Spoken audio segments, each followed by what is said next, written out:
तर आज आपण घरासाठी इंजिनियर का निवडायचा या बाबतीत थोडंसं मार्गदर्शन करायचं आहे।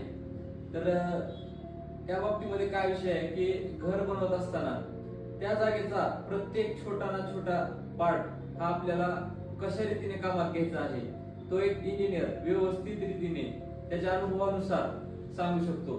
तर त्याच्यामध्ये पहिलं तो इंजिनियर काय करणार आहे तर त्या घर बनवण्याच्या जागेचा जे त्याची सॉइल कंडिशन आहे किंवा तिथं मुरुम आहे किंवा काय गोष्टी आहेत हे पाहणार आहे। त्याच्यानंतर त्यासाठी लागणारा जो स्टील आहे, सिमेंट आहे किंवा स्टील डिझाईन, त्या घरावर जो लोड येणार आहे, त्या छताचा लोड येणार आहे, ती बिल्डिंग किती मजली होणार आहे हेच तो तुम्हाला डिटेल व्यवस्थित सांगू शकणार आहे। त्याच्यानंतर त्यानं तो घराचा प्लॅन बनवणार।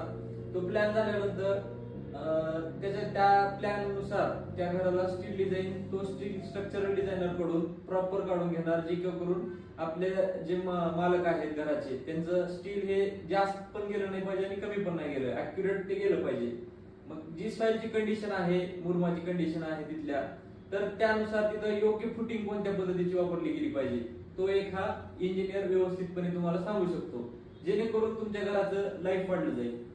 नंतर प्लॅन करत असताना तो काय करणार आहे तर प्लॅन मध्ये तुम्हाला तुमच्या वास्तुशास्त्रानुसार म्हणा किंवा तुमच्या युटिलायझेशन नुसार तुम्हाला शॉप काढायचा आहे का कमर्शियल बिल्डिंग बनायचं आहे, पहिल्या मजल्याला तुम्हाला रेंट न द्यायचा असेल तर तो त्या पद्धतीने प्लॅन तुम्हाला करून देणार आहे। तर ह्या मिस्त्रीवर अनुभवून न राहता तुम्ही एक चांगला इंजिनियर तुमच्या घरासाठी निवडला गेला पाहिजे।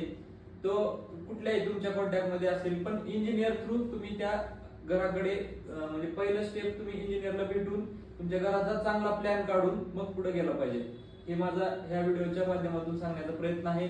जर तुम्हाला तुमच्या घराचा नकाशा किंवा 3D किंवा एस्टिमेट लेआउट काय पाहिजे असेल तर मी माझा संपर्क क्रमांक खाली देत आहे, त्यानुसार तुम्ही मला कॉल किंवा मेसेज करू शकता। धन्यवाद।